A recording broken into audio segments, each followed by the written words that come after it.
Dengan modal 20.000 sampai 30.000 teman-teman sudah bisa dapat cemilan yang sangat enak dan ini sangat gampang untuk bahan-bahannya. Assalamualaikum buat teman-teman di rumah, semoga dalam keadaan sehat dan terima kasih telah menonton tayangan ini. Jangan lupa subscribe dan like juga video yang Uni bagikan. Kita langsung aja ke bahan yang diperlukan di sini, yaitu untuk bahan yang pertama Uni pakai yaitu setengah buah wortel karena ukurannya besar, jadi cukup setengah aja atau ini secukupnya ya. Jadi ini yang modalnya murah meriah. Nanti dipotong-potong kecil-kecil tipis seperti ini lalu dicincang. Gunanya dicincang itu biar nanti pas kita potong nanti tidak gampang retak ya adonannya. Lalu kalau sudah lanjutkan dengan daun bawang. Di sini pakai 1 batang daun bawang. Nanti silakan diiris tipis-tipis dan dicincang juga. Kemudian siapkan juga yaitu daun seledri. Ini kurang lebih yang Uni pakai 2 sampai 3 lembar. Nanti silakan dicincang juga atau diiris tipis-tipis mungkin. Lalu berikutnya kita sisihkan terlebih dahulu dan di sini Uni menggunakan tahu, boleh pakai tahu putih ataupun kuning, nanti dilumatkan. Ini beratnya kurang lebih 350 gram. Ini yang harga-harga 4.000 5.000 sebungkus. Jadi itu semuanya masuk. Lalu tambahkan 3 siung bawang putih. Boleh diparut seperti ini atau dihaluskan atau diganti dengan bawang putih bubuk secukupnya aja, atau tanpa mau pakai bawang putih sebenarnya juga nggak apa-apa, pakai lada aja, garam dan juga kaldu bubuk itu juga bisa nantinya. Jangan lupa ya ditambahkan lada, garam dan juga kaldu bubuk. Dan di sini karena ini bukan buat anak kecil, ini tambahkan yaitu cabai bubuk. Ini menyesuaikan ya, option yang mau pakai silakan. Lalu tambahkan juga sedikit yaitu kunyit bubuk. Ini untuk mempercantik aja warnanya, nggak terlalu pucat nantinya. Lalu semuanya diaduk, lalu koreksi rasa di sini ya, pastikan udah garamnya udah pas.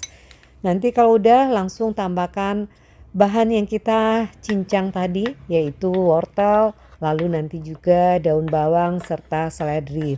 Ini yang nggak mau pakai seledri juga nggak apa-apa atau diganti dengan parsley juga bisa. Jadi optionnya banyak sih kalau untuk isian ini. Untuk sayurnya teman-teman juga bisa pakai sayuran lain. Lalu tambahkan 2 sendok makan yaitu tepung terigu protein sedang. Ini pakai segitiga. Nanti boleh ganti juga tepungnya misalnya dengan maizena, itu juga bisa. Kenapa pakai tepung? Biar nanti adonannya pas kita menggoreng juga nggak gampang hancur ya. Jadi untuk perekatnya juga cukup 2 sendok makan. Lalu tambahkan 3 butir telur ayam. Nanti semuanya diaduk lagi sampai benar-benar tercampur rata.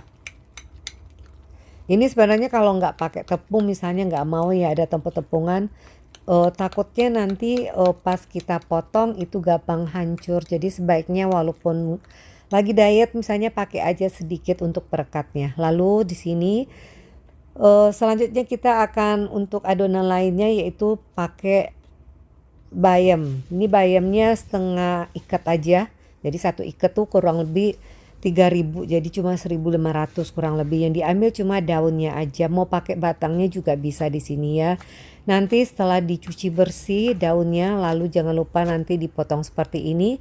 Dikecil-kecilkan biar nanti gampang juga kita menatanya. Lalu siapkan 2 butir telur ayam. Nanti telur ayamnya silakan dikocok lepas. Jangan lupa ya telur ayamnya juga diberi sedikit bumbu biar nanti nggak terlalu hambar. Yaitu beri lada bubuk atau merica bubuk dan sedikit aja garam. Nanti kalau dari kocok lepas langsung teman-teman tambahkan yaitu bayam yang kita cincang tadi. Untuk bayam boleh ganti juga dengan brokoli misalnya, itu juga bisa. Ini bisa jadi cemilan untuk orang dewasa ataupun anak-anak dan ini lumayan sehat ya. Walaupun ada tepung sedikit, setidaknya ini bahan-bahannya semua selain tepung itu sehat semua. Nanti diaduk ya sampai tercampur rata semua. Lalu siapkan loyang. Nah, di sini Uni pakai loyangnya loyang aluminium. Jadi kalau yang loyangnya anti lengket, yang teflon itu nggak perlu ditambahkan minyak lagi sedikit. Nanti diolesi ya kalau yang pakai loyang ini. Olesi sedikit minyak goreng. Lalu setelah itu silakan dituangkan yaitu adonan tahunya terlebih dahulu. Nanti ditata diratakan semuanya sampai semuanya rata ya. Jangan lupa nanti dihentakkan sedikit aja biar nanti lebih padat hasilnya.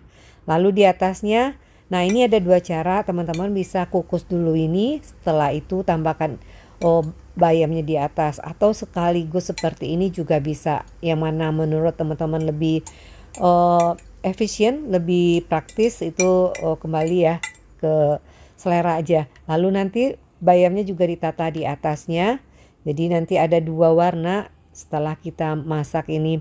Dan ini dikukus kurang lebih 25 sampai 30 menit. Ini pakai api sedang cenderung kecil. Jadi kalau api besar mungkin lebih cepat waktunya ya.